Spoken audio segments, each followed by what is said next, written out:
စိတ်တူခြင်းနဲ့အညိုအတေးထားခြင်း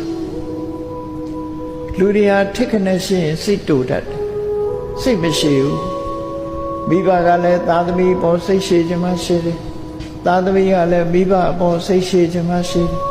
ညီကိုမောင်နှမအချင်းချင်းလည်းစိတ်မရှိဘူးစိတ်တူကြတယ်အဲ့ဒီစိတ်တူခြင်းဟာအငြင်းပွားခြင်းရဲ့အကြောင်းပဲဖြစ်တယ်ဒါကြောင့်မို့စိတ်တူမယ်ဆိုရင်စိတ်မတူအောင်ကိုယ့်ကိုပြုပြင်ရမှာဖြစ်တယ်မှန်ကန်စွာနှလုံးသွင်းပြီးတော့ကောဋဆိုတဲ့စိတ်တူမှုဒေါသတရားကိုလျှော့ချကြရမှာဖြစ်တယ်အဲ့ဒါကိုမလျှော့ချနိုင်ဘူးစိတ်တူတာပဲခုံယူပြီးတော့ငါကမရဘူးထိခနဲ့ရှိစိတ်တူတယ်ငါစိတ်ကိုလာမစမ်းနဲ့လို့ဆိုတာမျိုးတွေမလုပ်ဖဲနဲ့အေးငါစိတ်တူမိတာမှားပါလေနောက်မဖြစ်စေရပါဘူးဆိုပြီးစိတ်တူမှုကိုလျှော့ချဖို့လိုအပ်တယ်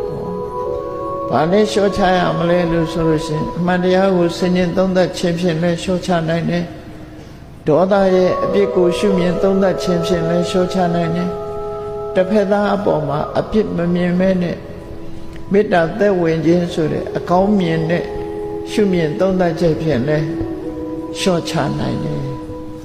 အပြစ်ကိုရှုပြီးဆိုရင်ဒေါသဖြစ်မှာပဲ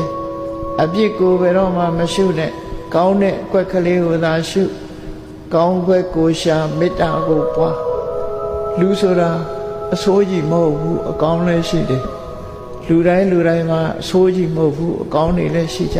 ဒါကြောင့်မို့ကောင်းတာလေးကိုကြည့်ပြီးတော့အဆိုးကိုမေ့ထားလိုက်မေတ္တာပါဥပမာဘာနဲ့တူတယ်လဲလို့ဆိုလို့ရှင်ရေအလွန်စားနေတဲ့ပုဂ္ဂိုလ်တယောက်ခီးသွားရင်ရေစားတယ်ရေတောက်စရာရေအိုင်ကြီးတစ်ခုတွေ့တယ်သို့တော့အဲ့ဒီရေအိုင်ကြီးကအပေါ်က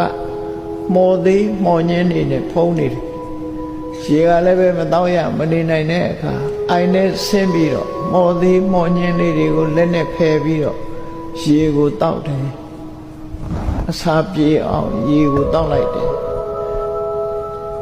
ရေတောက်လိုက်ရမှရှင်တဲ့နှလုံးထဲမှာအေးသွားတယ်အဲ့ဒါလို့ပဲလောကလူတွေဟာတယောက်ယောက်အပေါ်မှာအပြစ်မြင်နေပြီဆိုရင်လူဆိုတာအပြစ်လည်းရှိတယ်အဆိုးလည်းရှိတယ်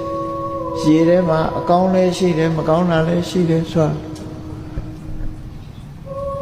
အဆိုးကိုဖယ်ထားပြီးတော့ကောင်းကွက်ကလေးကိုရရှာပြီးတော့အသုံးချရမယ်လို့ဒီလိုဆိုလိုရင်းဖြစ်တယ်အဲ့ဒါကိုမြတ်စွာဘုရားရဲ့အဆုံးအမကိုရှေးဆရာကြီးတွေကဂါထာတိကုံးပြီးတော့ထားတာဒေါသ